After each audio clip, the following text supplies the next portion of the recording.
پاکستان نے گزشتہ 5 سالوں میں بال بیچ کر دنیا بھر سے کتنے پیسے کمائے؟ حیران کن خبر آ گئی۔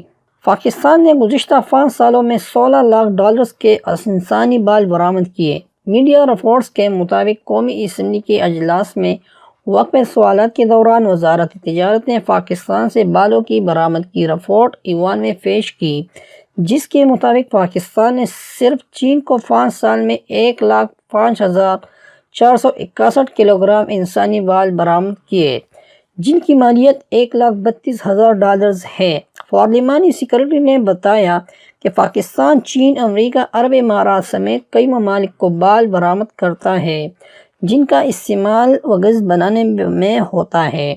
پارلیمانی سیکریٹری نے مزید بتایا کہ 2016 سے 2017 تک کینسر کے مریضوں کی تعداد میں کمی ہوئی، جس سے ویکس کی مانگ بھی کمی آئی ہے۔